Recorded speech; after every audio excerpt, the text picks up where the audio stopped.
Hi folks! Champagne Friday again! Isn't it lovely? Fridays are so beautiful when you can have things like this. I just picked 3 bottles today. I just picked one producer today. Why?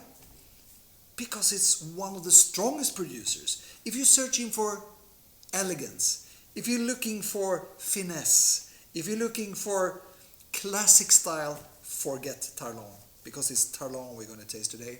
And Tarlant is about all the other things. It's individual strength, it's richness, not the most complex, but beautiful intensity. And it's just one word for it. BAM! That's what's happening when you're putting down your nose in these glasses. And we're going to start with a champagne called BAM. But before that, a small introduction to who this guy is. Benoit Tarlant is the man behind this. He's one of the producers that you get more and more of today, but they used to be very rare. Producers in not the perfect terroirs, outside the Premier Cru and Grand Cru regions, producing champagne in their own style, not selling all the grapes to the cooperative or to the big houses, actually making great champagne with a strong individuality from their own soil. It's not the terroir that makes them great. It's actually vinification, according to my opinion. They're always double batonnaged. They're always from Le Vosges, all the oak barrels, no malolactic fermentation, low dosage, etc. All these kind of things that is rather common today. Ecological vinification in a very high part of what they're doing. But they were among the first who did this, and that is great. So many followers. So what do we have here? Well, we have BAM. And why BAM? BAM because they're house style, and also because it's only wild yeast. They just crush the grapes, put them in the oak barrels, have a wild fermentation of what kind of grapes? Chardonnay, Pinot Noir, Pinot Meunier? No. Petit Meslier, Pinot Blanc, and Arbin in the same amount of all 3, a third of each. And so, classic it can't be.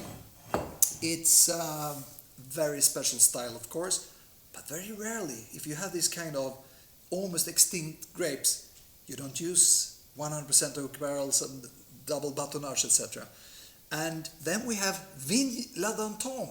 What is that? Vigne Danton 2006. The first one 12. This 2006. Vigne Danton is one of the very rare followers of Boulanger Vieille Vigne Française.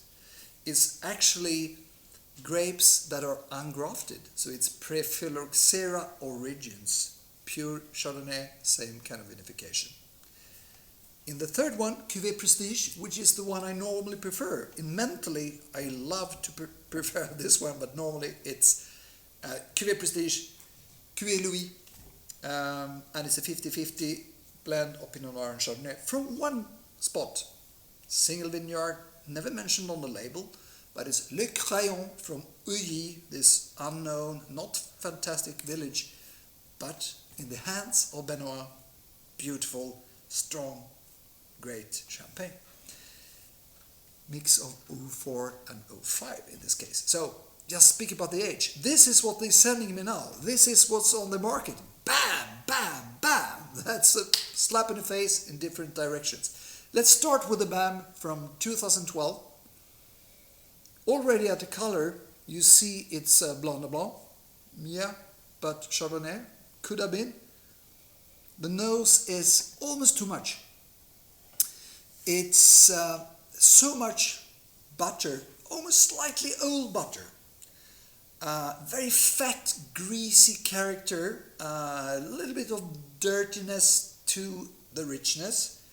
Not the most impressive, the nose, but on the palate.